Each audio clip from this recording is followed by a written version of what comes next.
Everyone, तो आज हम स्टार्ट करेंगे क्लास 11th का चैप्टर 2 स्ट्रक्चर ऑफ एटम। तो देखो, अभी तक हमने पढ़ा था कि एटम क्या है। जब हमने बेसिक कंसेप्ट की बात करी थी ना, तो उसमें आया था कि जो डोल्टन एटॉमिक थ्योरी आई थी उसने बताया था, वहाँ पे डिस्कस किया था कि एटम के बारे में कि एटम क्या होता है। तो देखो, जो डोल्टन ने थ्योरी दी थी उससे पहले ही जो इंडियन और ग्रीक फिलोसोफर्स थे ना, उन्होंने अराउंड 400 BC के अराउंड ये बता दिया था कि जो फंडामेंटल ब्लॉक है ना मैटर की, वो एटम होते हैं। उनके अकॉर्डिंग क्या था, एटम एक ऐसी यूनिट है जो डिवाइड नहीं हो सकती, यानी अनकटेबल, अनब्रेकेबल, इस तरह से है। तो जो एटम वर्ड है वो एटोमियो वर्ड से लिया गया है, जिसका मीनिंग होता है अनकटेबल या नॉन डिविजिबल। ठीक है, तो ये सारी बातें जो इंडियन और ग्रीक फिलोसोफर्स थे वो उन्होंने 400 BC के अराउंड बोल दी थी। लेकिन ठीक है, लेकिन उस टाइम पे ज़्यादा उसके बारे में बातचीत नहीं हुई, वो चीज़ें हमारे पास ज़्यादा रिटर्न में नहीं थी, तो उस चीज़ को हम नहीं पढ़ पाते इतना। फिर बात आती है डोल्टन एटॉमिक थ्योरी की। जो डोल्टन ने क्या दी थी, अपनी एक थ्योरी दी थी। कब दी थी? 1808 में थ्योरी दी थी। क्या थी वो थ्योरी? वो जो हमने पढ़ा था ना कि सबसे छोटी यूनिट होती है, एटम होते हैं, सभी एलिमेंट के एटम एक जैसे दिखते हैं, डिफरेंट एलिमेंट के एटम की प्रॉपर्टीज़ अलग अलग होती है, कोई केमिकल रिएक्शन होती है तो वहाँ पर एटम्स क्या होते हैं, सिर्फ अपनी स्टेट को चेंज कर लेते हैं। ऐसा नहीं होता कि एटम नया बना दिया या डिस्ट्रॉय हो गया। ये सारी चीज़ें उसने बताई थी।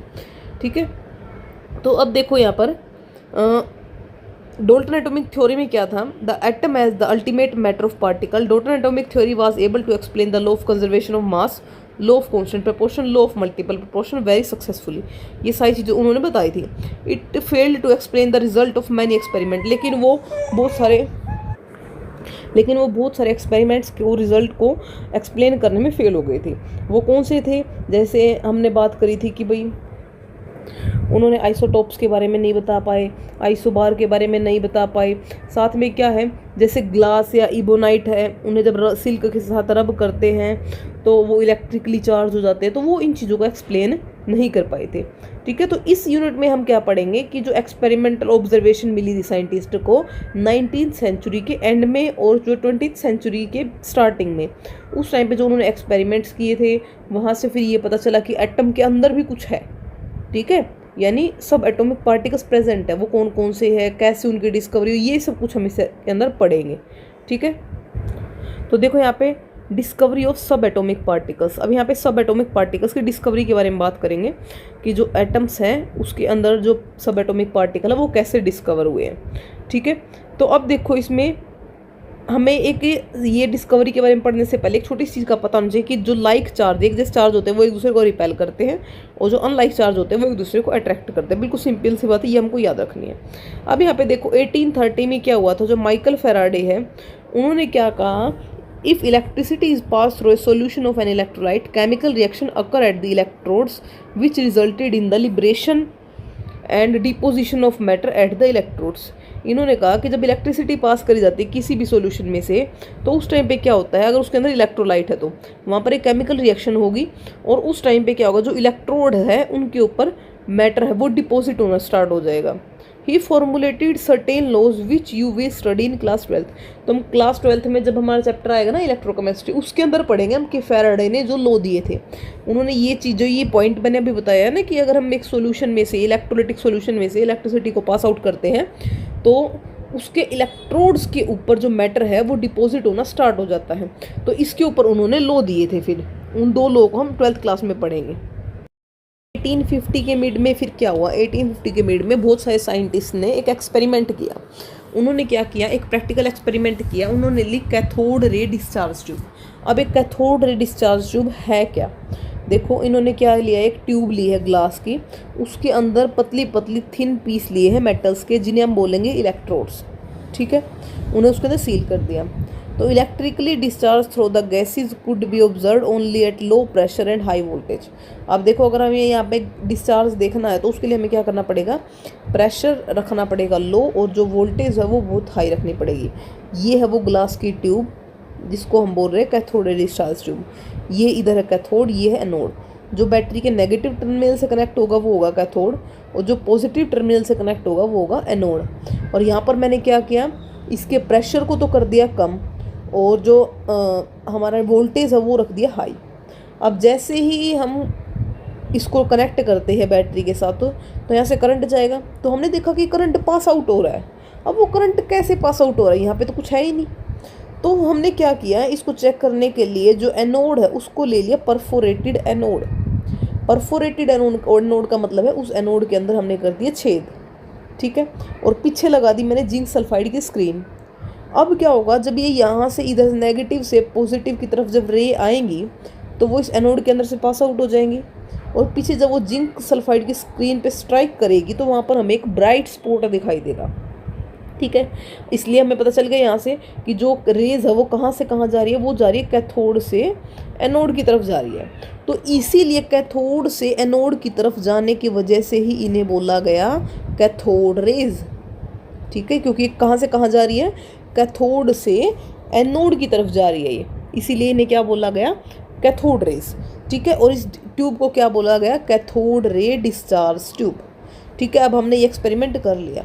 अब देखो यहाँ से इस एक्सपेरिमेंट से रिजल्ट क्या क्या मिला, हमें क्या मिला, कैथोड रे कहाँ से कहाँ जा रही है, कैथोड से एनोड की तरफ।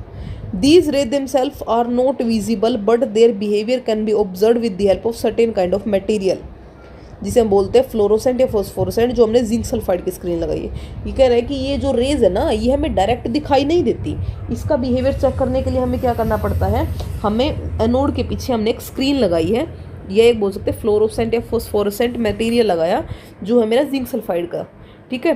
Television picture tubes are cathode ray tubes and television pictures result due to fluorescence on television screen coated with certain fluorescent और फोस्फोरेसेंट मटेरियल। अब देखो जो हम पहले जो टीवी होते थे ना हमारे, उनके अंदर कैथोड रे ट्यूब भी होती थी, जो हमें जो पिक्चर्स वगैरह जो दिखाई देती थी वो उस फ्लोरोसेंट मटेरियल की वजह से ही हमें दिखाई देती थी। थर्ड पॉइंट क्या है, अगर हम इलेक्ट्रिक और मैग्नेटिक फील्ड अप्लाई ना करें तो ये रेस स्ट्रेट लाइन में ही जाएगी, मतलब जो ये हमने डायग्राम देखा है, अगर मैं यहाँ पर इलेक्ट्रिक फील्ड और मैग्नेटिक फील्ड अप्लाई नहीं कर रही हूँ ना तो ये बिल्कुल स्ट्रेट फॉरवर्ड जाएंगी, ठीक है। अब देखो फोर्थ पॉइंट क्या कहता है, in the presence of electric और magnetic field the behaviour of cathode rays are similar to the expect from a negatively charge particle. ये कह रहा है कि अगर मैं इलेक्ट्रिक या मैग्नेटिक फील्ड लगाती हूँ ना तो ये रेज ऐसे ही बिहेव करती है जैसे कि किसी नेगेटिवली चार्ज पार्टिकल को बिहेव करना चाहिए। इसका मतलब ये है कि इन रेज के ऊपर नेगेटिव चार्ज है ना, ये मीनिंग निकला तो इस बात का, तो suggesting that cathode rays consist of negatively charge particle called इलेक्ट्रोस। तो यहाँ से क्लियर हो गया कि जो कैथोड रेज है ये क्या है, एक नेगेटिवली चार्ज पार्टिकल्स है जिनको हम क्या बोलेंगे, electrons. The characteristics of cathode raise do not depend upon the material of electrodes and nature of the gas present in the cathode ray tube. ये कह रहा है जो करेक्टरिस्टिक्स है कैथोड के वो डिपेंड नहीं करेंगे जो इलेक्ट्रोड्स है वो किस मटेरियल से बनी है या उसके अंदर कौन सी गैस फिल करी गई है, ठीक है। अब देखो यहाँ से हमारे सारे पॉइंट को अगर मैं इकट्ठा बताऊंगी तो क्या है, जो कैथोड रेज है वो कैथोड से एनोड की तरफ जा रही है, कोई डिपेंड नहीं करता कि उनके अंदर कौन सी गैस है वो किस मटेरियल से बनी है, वो दिखाई भी नहीं देती है। उसको देखने के लिए हमें उसके एनोड के पीछे क्या लगाना पड़ेगा, एक फ्लोरोसेंट या फोस्फोरोसेंट मटेरियल लगाना पड़ेगा। अगर मैं इलेक्ट्रिक और मैग्नेटिक फील्ड अप्लाई नहीं करती हूँ तो वो स्ट्रेट फॉरवर्ड जाएंगी, अगर मैं कर देती हूँ तो वो वैसे ही बिहेव करेंगी जैसे कि एक नेगेटिवली चार्ज पार्टिकल करता है। अभी सारी चीज़ों का कंक्लूजन निकला कि वो जो कैथोड से एनोड की तरफ जा रहे हैं ना वो नेगेटिवली चार्ज पार्टिकल है, ठीक है। क्लियर हो गया यहाँ से। अब देखो आगे, अब आया फिर charge to mass ratio of electron. ये एक्सपेरिमेंट तो हो गया, कब हुआ था, 1850। अब आ जाओ 1897 पे। यहाँ पर एक क्या थे, ब्रिटिश फिजिस्ट थे, इन्होंने क्या किया, इनका नाम था जे थॉमसन। इनके लिए ना इस जो ये E/M रेशो इन्होंने बताया है इसके लिए इन्हें नोबेल प्राइज़ भी दिया गया है। बहुत सारे बच्चों को लगता है कि जो उन्होंने थॉमसन मॉडल हमने 9th क्लास में पढ़ा है ना उसके लिए नोबेल प्राइज़ मिला है, वो नोबेल प्राइज़ उसके लिए नहीं मिला, वो इसके लिए मिला है।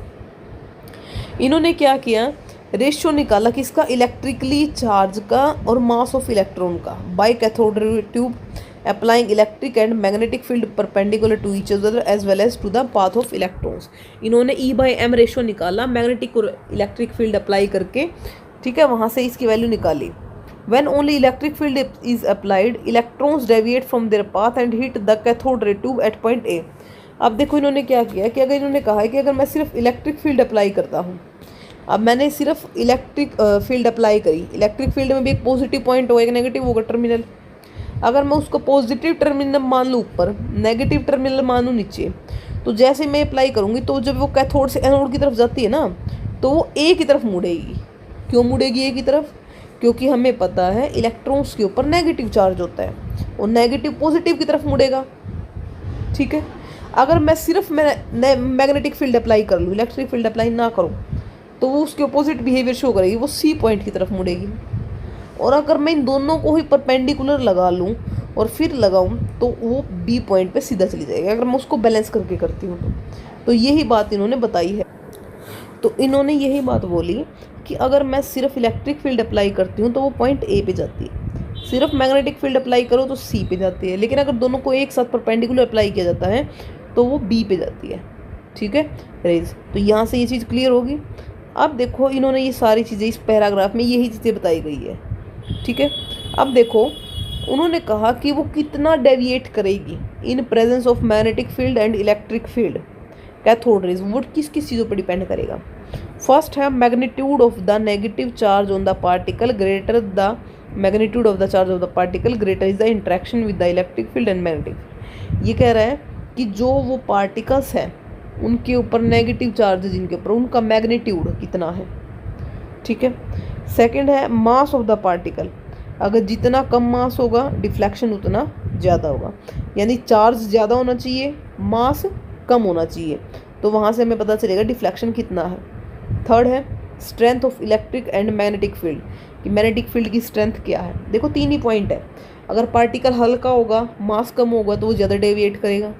दूसरा, अगर उस पार्टिकल के ऊपर मास जो चार्ज है वो ज़्यादा है, अगर वो नेगेटिवली चार्ज है तो सीधी सी बात, जितना ज़्यादा नेगेटिव चार्ज वो पॉजिटिव की तरफ उतना ज़्यादा अट्रैक्ट होगा, तो पॉजिटिव चार्ज की तरफ जाएगा। थर्ड, इलेक्ट्रिक और मैग्नेटिक फील्ड जितना ज़्यादा स्ट्रॉन्ग होगी वो उतना ही ज़्यादा उसको अपनी तरफ खींच पाएंगी।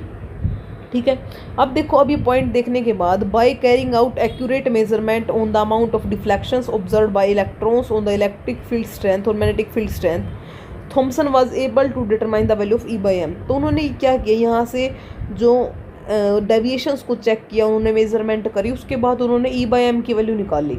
अभी ई बाई एम क्या है?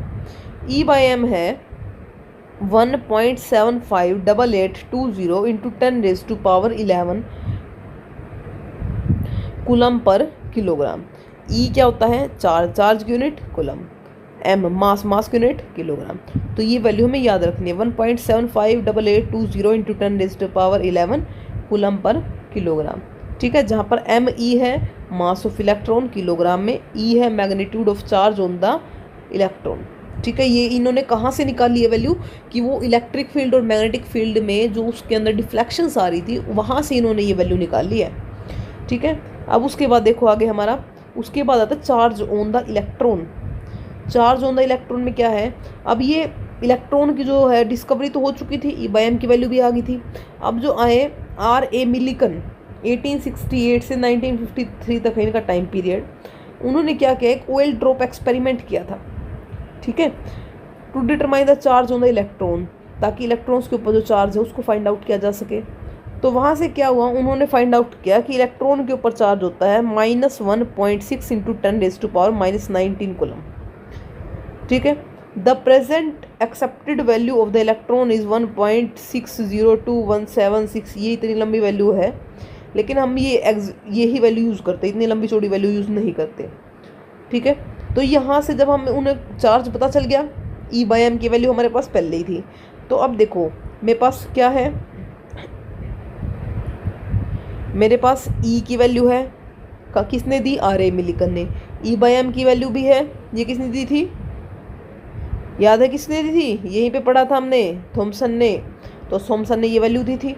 तो ई की वैल्यू है, ई बाई एम की वैल्यू है, इसको डिवाइड करेंगे तो यहाँ से आ गई एम की वैल्यू, यानी मास ऑफ इलेक्ट्रॉन। अब देखो हमें तीनों वैल्यू याद रखनी है। कौन कौन सी वैल्यू?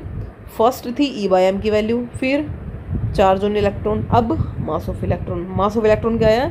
9.1094 into 10⁻31 kilogram. ये आए हमारी मास ऑफ इलेक्ट्रॉन की वैल्यू। ठीक है, अब देखो आगे, अब इलेक्ट्रॉन का हमारा पूरा हो चुका है, हमने एक्सपेरिमेंट कर लिया, फिर मतलब ये भी देख लिया इलेक्ट्रिक फील्ड में कैसे डिफ्लेक्ट हुआ, मैग्नेटिक फील्ड में कैसे हुआ, सब कुछ चेक कर लिया। अब एक जो सब एटॉमिक पार्टिकल है वो हमारा डिस्कवर हो चुका है।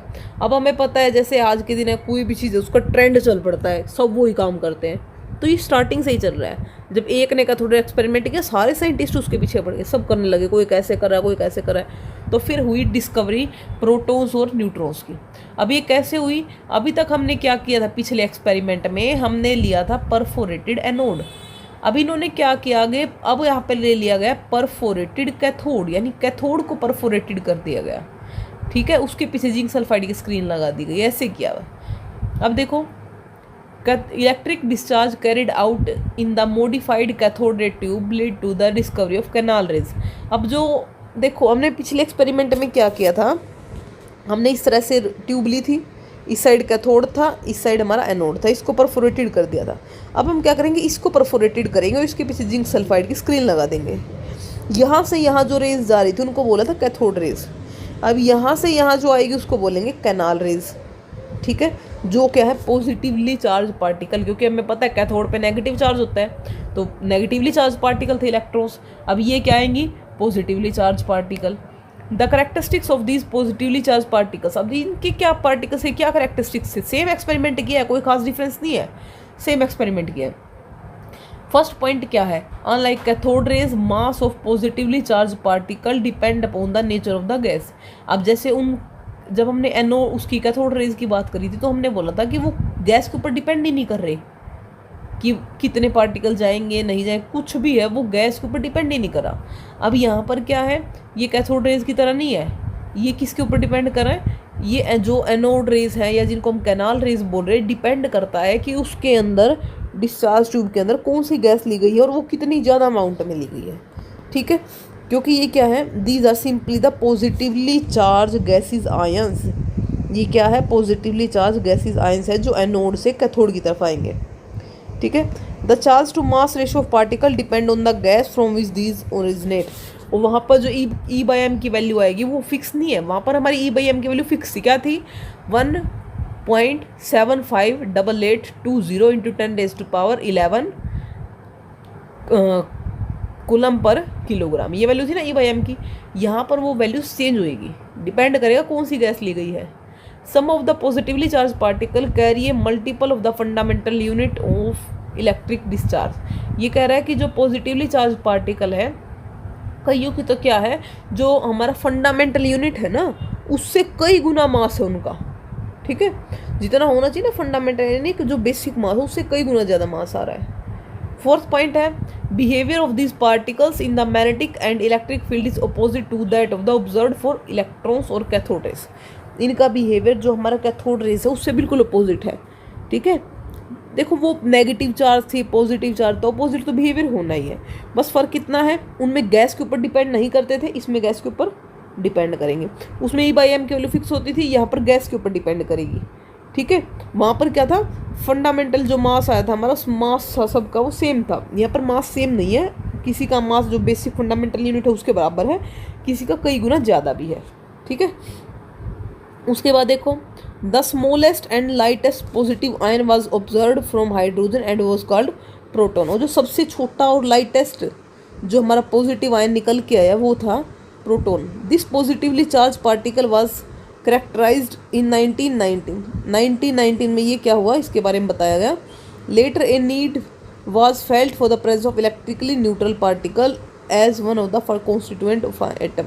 अब देखो, अब नेगेटिव चार्ज भी आ गया, पॉजिटिव चार्ज भी आ गया, लेकिन फिर भी हमने देखा ना कि जब हम एक्चुअल में जो एटम का मास है वो कुछ हो रहा है और इनका मास ऐड करके देखते कुछ हो रहा है, तो वहाँ पर फिर क्या हुआ, एक वो जेम्स चैडविक नाम के साइंटिस्ट आए 1932 में, उन्होंने क्या किया, bombarding a thin sheet of beryllium by alpha particle से बम्बार्डमेंट कराई गई, कहाँ पर, बेरिलियम की शीट के ऊपर। When electrically neutral particle having a mass slightly greater than that of protons were emitted. तो वहाँ से क्या हुआ, जब अल्फा पार्टिकल्स बेरिलियम की शीट पे स्ट्राइक करते हैं तो वहाँ से कुछ पार्टिकल्स निकलने शुरू हुए जिनका मास जो हमारे प्रोटॉन था ना उससे थोड़ा सा ज़्यादा निकला और उनके ऊपर कोई चार्ज भी नहीं था। तो उन्होंने क्या बोल दिया उसको, वे न्यूट्रल थे, तो इसका मतलब उनको बोल दिया न्यूट्रॉन्स। ठीक है, तो ये हमारे आए प्रोटॉन, इलेक्ट्रॉन्स और न्यूट्रॉन्स। इस तरह से हमारे तीनों की डिस्कवरी हुई। ठीक है, अब यहाँ से हमारे स्टार्ट होंगे फिर एटॉमिक मॉडल्स। अब एटॉमिक मॉडल स्टार्ट करने से पहले मैं आपको थोड़ा सा एक बार बता देती हूँ। देखो ये पॉइंट, अब हमने क्या क्या डिस्कवर किया, electron, proton and neutron. Electron को रिप्रेजेंट किया है ई से, प्रोटॉन को पी से और न्यूट्रॉन को एन से। अब इनके ऊपर चार्ज कितना है, इलेक्ट्रॉन के ऊपर चार्ज होता है -1.6 इंटू 10⁻⁻19। इसके ऊपर है +1.6 इंटू 10⁻⁻19। न्यूट्रॉन के ऊपर है न्यूट्रल जो है। रिलेटिव अगर हम निकालते एक दूसरे कंपेरिजन में तो इसके ऊपर नेगेटिव है, इस पे प्रोटॉन पे पॉजिटिव और ये है 0। जब हम मास निकालेंगे तो हम बोलेंगे इसका मास होता है 9.1 इंटू 10⁻31 किलोग्राम। इसका है 1.67, देखो दोनों में 1.67 है, 1.67 इंटू 10⁻27। बस जो पीछे वाली डिजिट है वो थोड़ी सी चेंज होती है, न्यूट्रॉन का मास थोड़ा सा प्रोटॉन से ज़्यादा होता है। ठीक है, और जो अप्रोक्स मास लेंगे हम वो इलेक्ट्रॉन का लगभग 0 ही होता है इनके कंपैरिजन में। ठीक है, तो कल हम पढ़ेंगे एटॉमिक मॉडल्स के बारे में। Thank you and have a nice day.